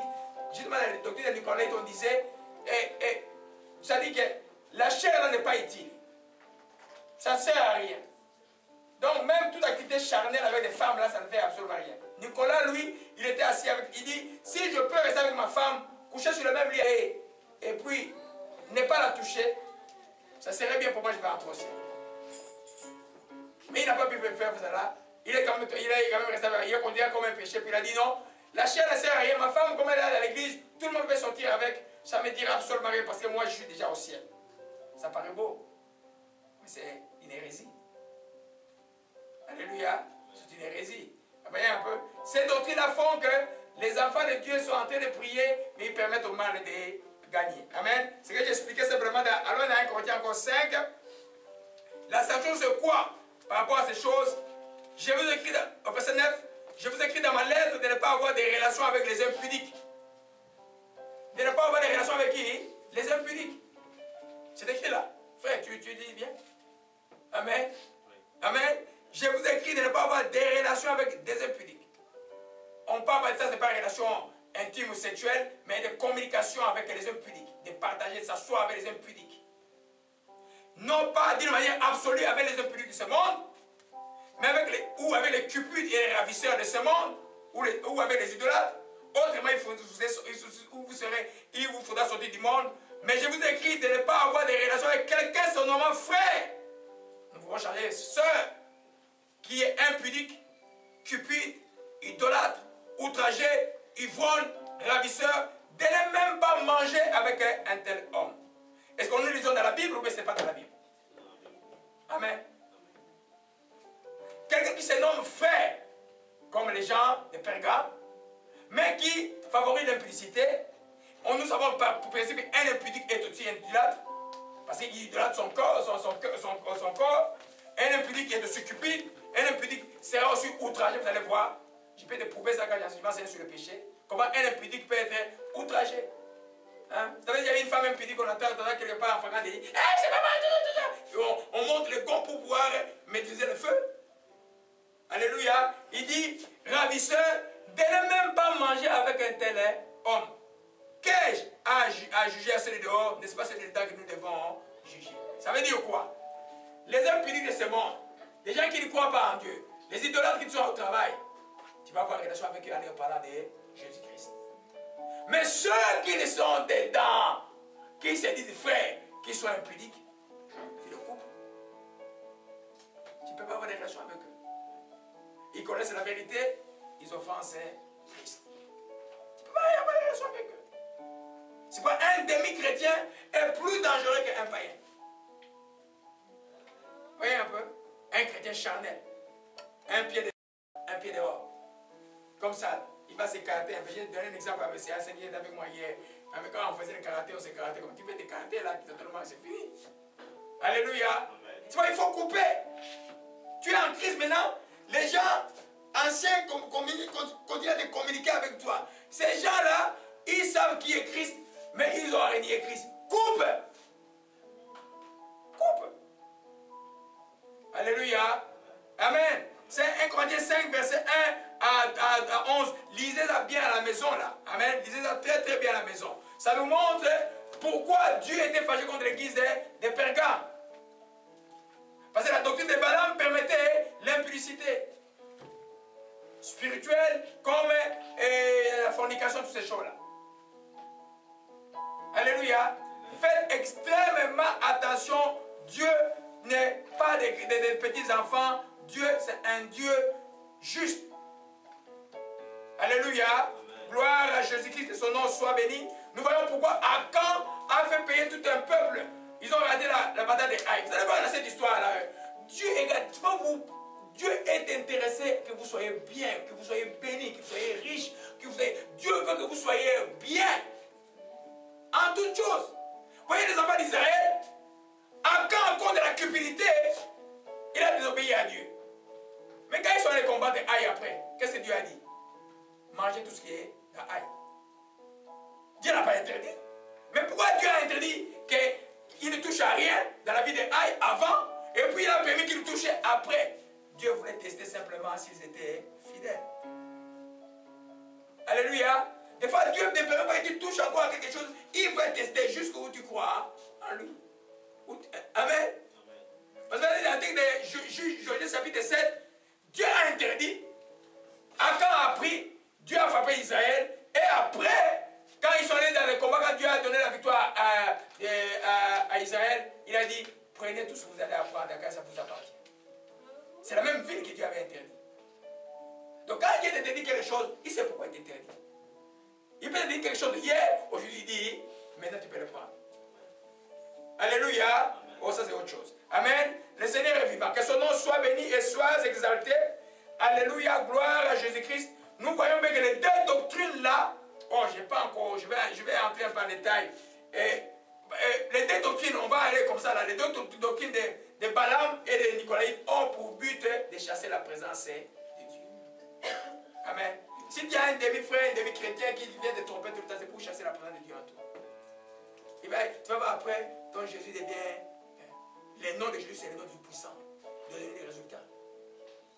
Quand il ne donne pas des résultats, tu dois t'examiner dans la vie. Alléluia. Amen. Et Apocalypse... oh, mon cher camarade. Ézéchiel 8, verset 6. Amen. Je vais vous voler mes 10 minutes que le dérangement a pris. Hein. Gloire à Jésus-Christ, que son nom soit béni. Eliezer, la joie. Eliezer, la joie. Eliezer, c'est la joie. Eliezer, c'est la joie. Omaroshi Kamalkaya. Et sans yes. Et Mortoshi Malkaya. Que son nom soit béni et soit exalté. Alléluia. Ézéchiel 8, verset 6. Amen. Amen. Alléluia.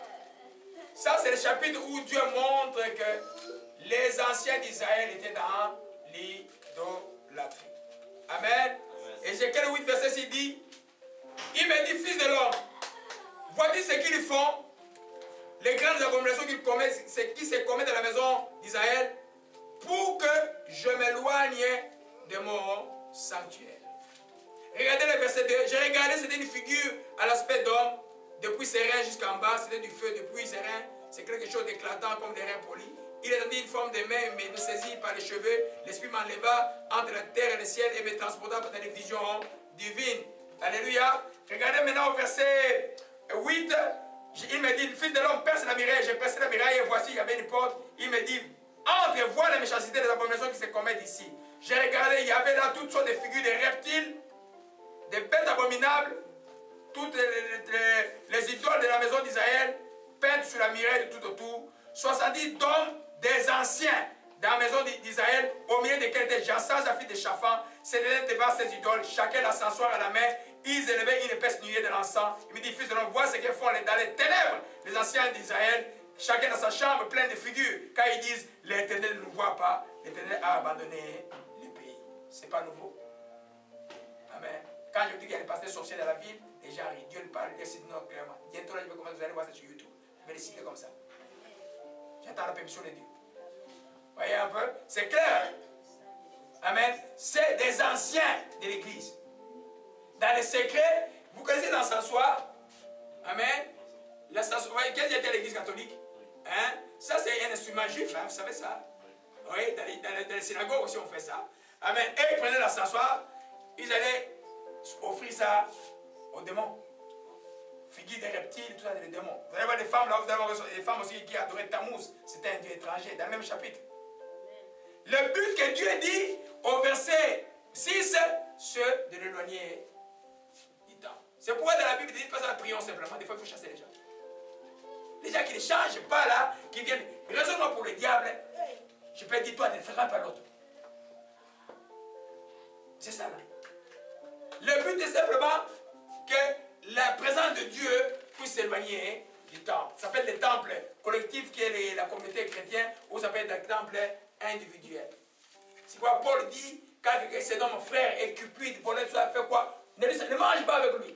Ça veut dire quoi? Quand il mange avec lui, ça veut dire quoi? Tu vas communiquer avec lui, tu vas l'encourager à avancer. Pour le cas de monsieur de 1 Corinthiens 5, quand il a été vraiment touché et dans la honte et tout ça, Paul a dit qu'on le pardonne pour qu'il revienne. Des fois, il y a des gens qui ne comprennent qu'un langage humain de punition. Alléluia. Amen. Vous pouvez me regarder avec des gros yeux, je ne sais pas si je suis dans la bonne voie. Amen. Le Seigneur est bon. Amen. Amen. Vous avez compris ce que j'ai dit? Alléluia. Amen. Amen. Gloire à Jésus-Christ. Parce qu'il y a beaucoup de choses qu'on va voir aujourd'hui. Mon Dieu, que son nom soit béni et soit exalté. Donc, le but de cette doctrine-là, les Balaam, c'est simplement d'éloigner la présence de Dieu. Les gens chassent les démons, mais le diable a plusieurs manières de pouvoir gagner les enfants de Dieu. Amen. La ruse. Alléluia. Gloire à Jésus-Christ. Que son nom soit béni et soit exalté. Omaosh Kamalek. Orama cherche, chasser la mort, chasser la mort. Je regarde l'esprit de mort, gloire de Michel, sors de la vie de cet enfant. Je brise l'esprit de mort, sors d'ici. Au nom de Jésus-Christ. C'est-à-dire que donc, sors maintenant au nom de Jésus-Christ. Je te rends grâce pour le pouvoir des sang, de tout puissant de microbes, au Père. Au niveau de la tête, au nom de Jésus-Christ. C'est-à-dire que tu es vivant. Je te rends grâce que tout nom soit loué. Alléluia. Amen. Amen. Alors maintenant, quelques mots sur la deuxième doctrine. Vous voyez, on parle de la doctrine des Nicolaïtes. Amen. Nicolas, comme je l'ai dit, c'est un diacre de l'église. Nicolas a bien commencé. Parmi les 7 qu'on a choisis comme diacre dans l'acte des apôtres, il y avait Nicolas, prosélyte d'Antioche. C'est un qui aimait Dieu. Mais il a voulu connaître Dieu de sa propre manière. Il a commencé à développer l'ascétisme. C'est-à-dire qu'il croyait avoir le mépris pour les relations sexuelles. Ce mépris l'a conduit tellement à dire que ce n'est pas un problème parce que c'est la chair. Il a amené sa belle femme devant tout le monde, il dit simplement, tout le monde peut sortir avec lui, c'est la chair, ce n'est pas important. Il y en a certains écrits chrétiens qui disent qu'il est resté chaste jusqu'à la fin, d'autres disent simplement que cette doctrine a permis que l'impudicité devienne généralisée à l'église. Et Dieu haïssait cela. On a vu que dans l'église d'Éphèse, qui était une bonne église, ils haïssaient aussi les Nicolaïtes. Mais l'église de Pergame autorisait, sans le vouloir, permettait que cela se fasse. Alléluia. Amen. C'est Amen. Autre chose que vous devez connaître sur la doctrine des Nicolaïtes, les viandes sacrifiées qu'on avait défendues dans Actes chapitre 15. Et il disait, on peut prier pour tout. Vous avez entendu ce discours-là? Ah, ma soeur, la vie que tu as apportée, c'était pas bon. On va passer prie simplement. Les bijoux là, il a la forme de dragon. On va jeter ça. Priez simplement. C'est la doctrine des Nicolaïtes. qui croient qu'on peut prier pour tout. Non. Ils confondent les versets sur la nourriture, que Paul dit, tout est sanctifié par la prière. Tout ça concerne, les contextes, c'est manger la nourriture. Alléluia. Mais quand il dit qu'une nourriture, dans le même chapitre, Paul dit, elle a été sacrifiée aux idoles, et tu vas le manger, Paul dit, ne mangez pas ça. Vous ne pouvez pas prendre la coupe des démons et la coupe de Dieu en même temps. C'est écrit dans 1 Corinthiens. Alléluia. Quand quelque chose a été fait au démon, tu ne peux pas le toucher. Quand tu vois quelque chose a une marque du diable, tu ne peux pas prier. La chose qu'il faut faire, c'est les jeter tout simplement, s'écarter de la chose. C'est terrestre et ça va rester. Amen. On est là, quand on parle avec le pasteur béni, il y a au moins 4 femmes qui sont venues avec des bijoux qui avaient bien. Mais comment ils pouvaient remarquer les bijoux, je ne sais pas. Et puis il fait prier, il dit non, jette-moi cette bijou-là. Si tu as ça, je ne peux pas prier pour toi. La femme regarde. J'ai demandé au pasteur, il a toujours dit non, le pasteur peut être contre nous. C'est pourquoi il veut qu'on enlève les bijoux. Le pasteur là, il n'est pas fâché, il veut nous voir sales. Non, il y a une beauté intérieure qui dépasse tout là. Alléluia. Amen. Donc, c'est que vous devez connaître de Nicolas, les points communs des doctrines sont que manger les gens sanctifiés. Donc, c'est que Dieu a défendu et il voulait le faire. Amen. C'est que le Saint-Esprit ne voulait pas, il voulait le faire. Donc, laissez l'impudicité aller. Aujourd'hui, c'est généralisé dans les églises. Vous ne pouvez pas vivre avec quelqu'un si vous n'êtes pas marié. C'est une abomination. C'est un danger éternel devant Dieu. C'est une séparation. Jésus vient aujourd'hui, vous ne partez pas.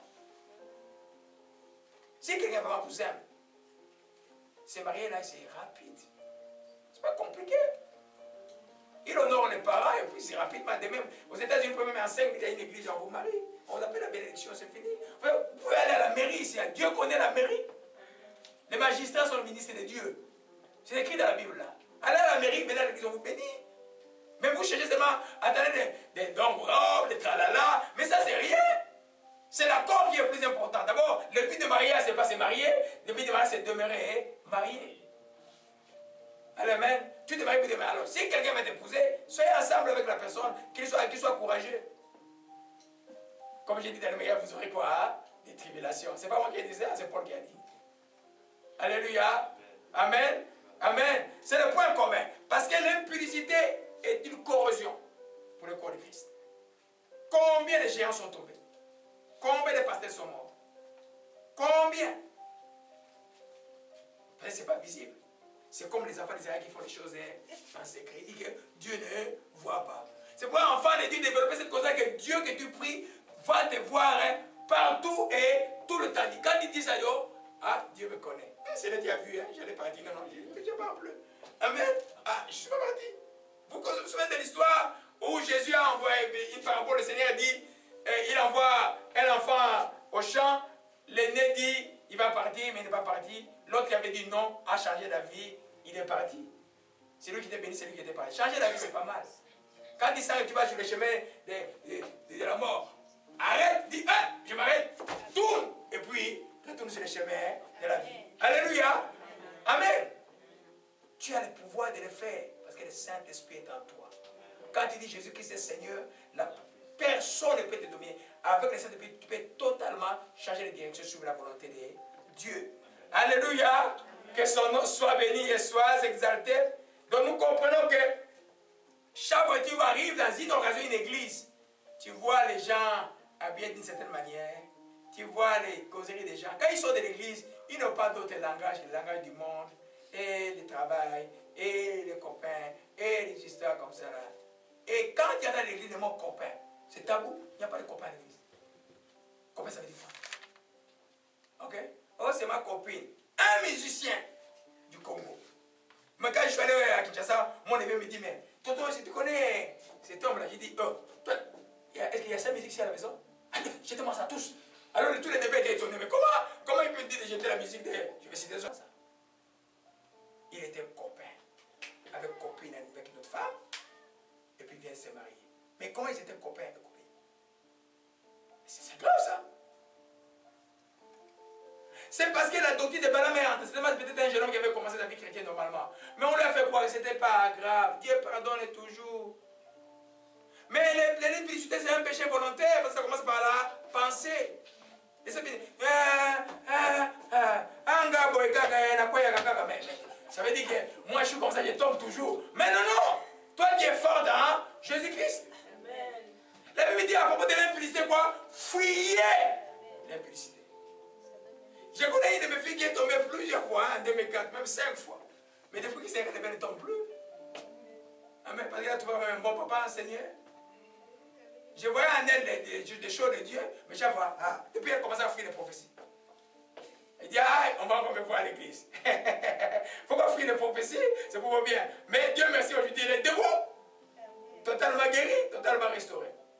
Nous, le diable n'est pas étranger. Le diable est le Dieu de ce monde. Donc, ce n'est pas étranger que quelqu'un tombe. On connaît ça. On n'a pas affaire avec lui, on n'a pas honte de lui. On le dénonce publiquement. Quand un enfant est un prisonnier, on va libérer l'enfant au nom de Jésus-Christ. C'est fini. Alléluia. Amen. Donc, c'est ça le danger de cette doctrine. Souvenez-vous que cette église était persécutée. Ce n'est pas une église où tout allait bien comme à Éphèse. Ou les autres églises, nous allons voir. Hein? L'évêque de l'église a été brûlé vif. Mais Dieu dit, l'impudicité, je n'en veux pas. Amen. Amen. Même l'impudicité spirituelle, de fausses doctrines de toutes sortes. La Bible n'est pas compliquée. Amen. Quand quelqu'un prêche la Bible, il prend juste un verset, il vous raconte des histoires, il n'appuie pas. Sautez. Tout ce que nous devons déclarer comme humains, nous devons avoir un appui dans la Bible. Sinon, c'est en dehors de la Bible. Gloire à Jésus-Christ. Que son nom soit béni. Et soit... Retournons dans notre texte. Alléluia. Nous voyons aujourd'hui les récompenses. Donc Dieu dit, moi je reprends et je châtie. Oh mon chikama, oh non, parce que je suis là. Alléluia. Amen. Alléluia. Dieu dit au verset 17, à celui qui a les oreilles entendre ce que l'Esprit dit aux églises. Celui qui vaincra cette tentation, celui qui vaincra cette doctrine de Balaam et cette doctrine de Nicolaïte, celui qui vaincra l'impudicité, celui qui vaincra la cupidité et l'idolâtrie, celui qui vaincra, malgré la souffrance que vous avez, vous restez fidèle, celui qui vaincra, je donnerai quoi? La manne cachée. Amen. La manne cachée, et je donnerai un caillou blanc, et sur ce caillou est inscrit un nom nouveau que personne ne connaît si c'est celui qui le reçoit. Là, c'est pas fini. Non, c'est pas fini. Amen. Tout ce qui est donné dans la Bible a une explication. Amen. Alléluia. La récompense de Pergame paraît comme quelque chose de terme. Mais c'est une très très grande récompense. La manne a servi à quoi dans le désert? À nourrir un peuple qui était dans la précarité, qui n'a fourni aucun effort, qui se réveillait les matins simplement, et voilà, la manne est là. N'est-ce pas, Dieu dit, enfin vous levez le matin, vous vous couchez les sables, il en donne autant à ses bien-aimés pendant qu'il dort. Vous connaissez ce verset? Le psaume 126. Il ne faut pas craindre. La manne cachée, c'est au niveau des ciels quelque chose de spécial, une nourriture spéciale que nous allons seulement connaître au niveau des ciels, que Dieu va donner à ceux qui viennent contre la persécution. Aujourd'hui, tu ne le vois pas, mais au ciel, c'est là-bas, en bénéficie. Alléluia. Ça, même sur cette terre, quand tu es dans la persécution, la manne a été donnée dans le contexte du désert, de la précarité, de la sécheresse. Dieu intervient, il te nourrit dans ta sécheresse. Dieu va te nourrir, Dieu va te nourrir, Dieu va te nourrir, Dieu va te nourrir dans ta sécheresse. Alléluia. Amen. Alors, ça c'est la première récompense. Alléluia.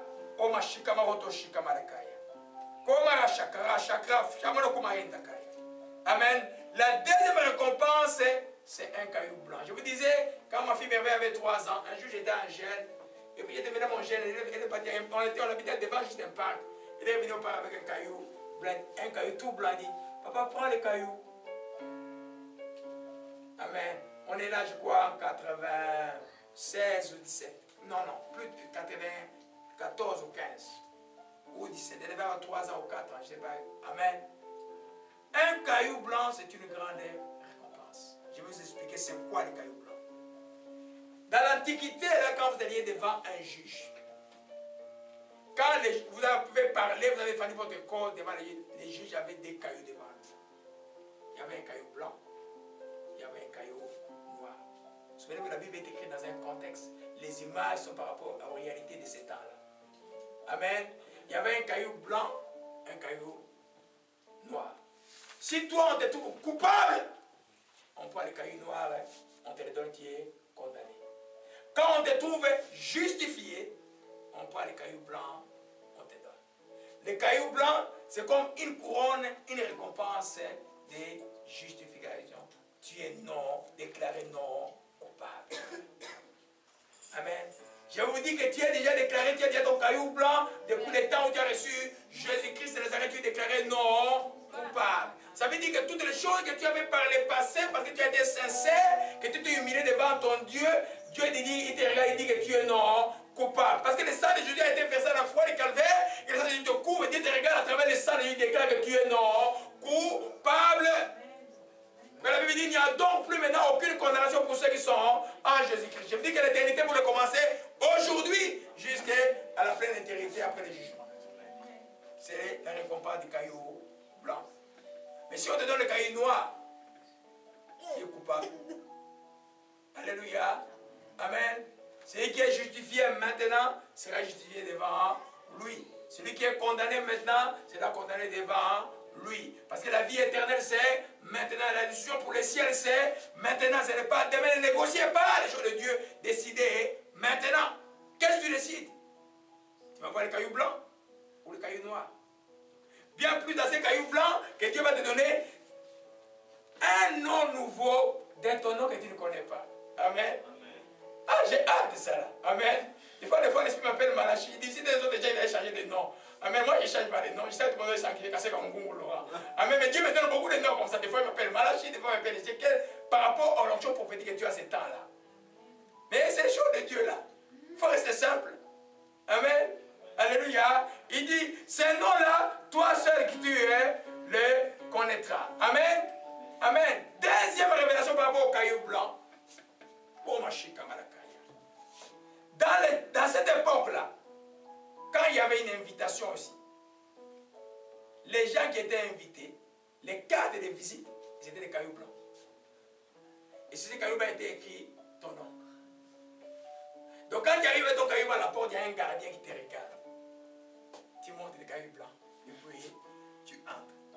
Si tu montes ton caillou noir, tu ne vas pas entrer.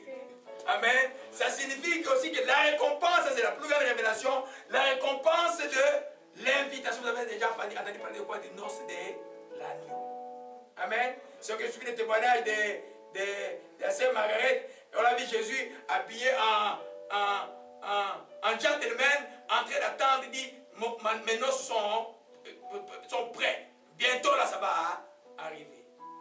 Si tu n'as pas le caillou blanc, tu n'entreras pas. Alléluia. Voilà la récompense que Dieu réserve aux enfants de Dieu. C'est pourquoi, et quand tu marques, il te faut simplement non un caillou blanc pour te déclarer, pour que tu ne sois pas coupable devant Dieu, mais aussi un caillou blanc où ton nom est inscrit. C'est l'invitation à la porte du ciel où tu entres dans les noces avec Dieu. Amen. Je répète que Jésus n'a pas, c'est des fois Jésus n'a pas de mari des veuves. Jésus et la femme de Jésus, c'est son église. Mais nous tous allons être invités à ces noces. Alléluia. C'est ce que vous devez comprendre de ces textes. Cette église qui a tant souffert, dont l'évêque de l'église a été brûlé vif, symboliquement dans un taureau, pour montrer que le diable est puissant. Mais le diable n'a pas vaincu la mort. Antipas est mort, il est glorieux au ciel, mais l'église a survécu. Alléluia. Et pour nous, simplement aujourd'hui, là, prenons l'exemple de cette église de Pergame pour comprendre que, première leçon que vous tirez, Dieu est la parole. La parole de Dieu, c'est Dieu. Jésus-Christ est la parole de Dieu. Quand vous voyez le diable en face, utilisez la parole de Dieu. Il y a un langage qui est populaire dans mon pays, on appelle Kopapa. Depuis le frère Alain Molo l'a chanté, Kopapa. De frapper le diable avec, pas avec les mains comme ça, là, hein, avec la parole de Dieu dans la foi. Alléluia. Les diables ne peuvent pas résister à la parole de Dieu. Que ce soit la maladie, par la parole de Dieu. Que ce soit les démons, dans la parole de Dieu. Tu dois te résoudre à exercer l'autorité avec l'épée de l'esprit qui est la parole de Dieu. Quand Jésus se présente ici comme c'est le cas de l'épée aiguë à deux tranchants. Dans l'église ou dans les lieux où le diable avait son trône. Tout trône des diables doit être détrôné car Jésus a déjà livré en spectacle la domination, les principautés, les princes des mondes des ténèbres. Ils ont déjà été livrés en spectacle. Alléluia. Aujourd'hui, il y a des antipas encore. En héritier, en Égypte, Il y a encore des antipasses. Il y a encore les chefs de l'église en Inde. Il y a encore des pasteurs chrétiens qui sont exécutés en Chine, en Corée du Nord. Ils sont encore dans les antipasses. Mais l'église de Jésus-Christ a cette paternité. Quand vous tuez ses enfants, elle devient très puissante. Ils s'appellent les martyrs. Et dans les ciels, tous se regardent et disent, jusqu'à quand c'est jusqu'à quand qui attend de nous venger? Juste avec les têtes coupées. Jusqu'à quand? C'est la tête d'Apocalypse. Tu vas nous venger. Et la vengeance d'éternel sera terrible. C'est que la Bible dit de tuer les hommes de Dieu. Oh, ça va être terrible. C'est une chose à ne pas faire. Les tuer, que ce soit par la parole, par vos paroles, ou physiquement, ou non. N'essayez pas. C'est la chose à ne pas faire. Alléluia. Amen. Alors nous avons vu encore que le plus grand danger, même dans la persécution, quand tu vois une fausse doctrine arriver, les gens peuvent dire, tolère un peu le mal, c'est pas grave, tout le monde le fait. Oh, ça c'est dur, ça c'est la chrétienté ancienne. On a même inventé une nouvelle Bible, c'est la Bible des réformations. Non, la parole de Dieu ne change pas. Dieu, son jugement par rapport au péché est clair, il est le mal et il haïra toujours le mal. Alléluia. Quand vous voyez un Nicolaïte ou une balamite ou un balamite s'approcher de vous, coupez. Alléluia. Le salut est individuel. Alléluia. Et puis, si tu es dedans là, c'est que Dieu te demande simplement de te repentir. Change de vie. Dieu n'est pas intéressé à ta mort. Alléluia. Gloire à Jésus-Christ. C'est par là que nous allons terminer en nous rappelant seulement que le caillou blanc, c'est l'invitation au trône des grâces et l'invitation au repas du Seigneur. Le caillou blanc, c'est simplement une marque que tu es totalement justifié. Alléluia. Que le nom de l'Éternel soit béni. Seigneur, nous bénissons ton Saint-Nom et nous te rendons grâce encore pour cette parole aujourd'hui, tout ce que tu as accompli dans la vie de tes enfants. Oh, ceux qui se trouvent aujourd'hui, où qu'ils soient dans la situation au Père de Pergame, au Père de gloire, où les leaders de l'Église sont persécutés, ils sont arrêtés, ils sont emprisonnés. Dieu Tout-Puissant, au Père, laisse que les restes de l'Église qui est encore là puissent demeurer fermes dans la doctrine. Qu'il n'y ait aucune justification au mal, parce que le berger est arrêté, parce que le berger est persécuté ou a été tué. Père, je t'aime. Oh non,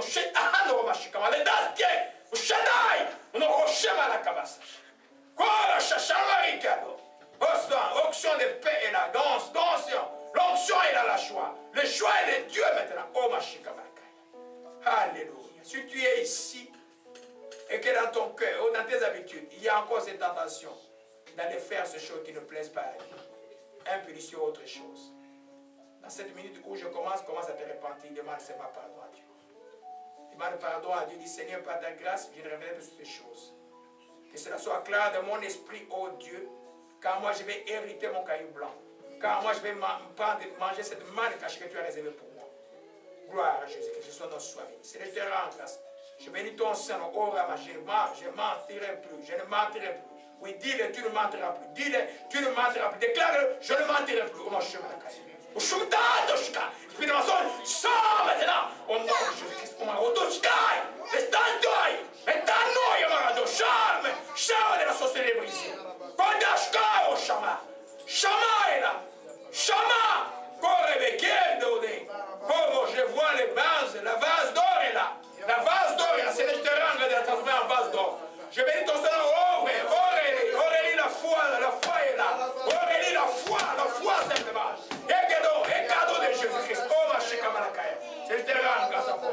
Pour le caillou blanc de justification que tu donnes à tes enfants. Merci Seigneur Dieu pour aucune culpabilité maintenant. Père, je bénis ton nom pour la nouvelle opportunité, oh Père. Je te rends grâce et je bénis ton Seigneur. Alléluia. Si tu as suivi ces messages que tu n'as jamais donné ta vie à Jésus-Christ, fais cette prière avec moi. Tu dis Père Céleste, je reconnais ma faute, oh Père. Je me reconnais pécheur. Je te demande pardon pour tous mes péchés. Aujourd'hui, Seigneur Jésus-Christ, je t'invite dans mon cœur. Sois le Seigneur et le Sauveur de ma vie. Car je crois que tu es venu en chair et en sang. Et que tu as des Christ sur Ponce Pilate. Et que tu as été enseveli. Et que tu es ressuscité au troisième jour. Et que tu règnes à la droite de Dieu le Père. Tu es le Seigneur de ma vie. Merci de me sauver. Merci de me délivrer. Merci de me changer. Père, je te rends grâce. Merci Saint-Esprit de me conduire dans toute la vérité. Père, je bénis ton Seigneur. Que ton nom soit béni. Amen. Louange, louange, louange Adonai. Louange, louange, louange Adonai. Yeshua, oh, il est Dieu. Louange, louange, louange.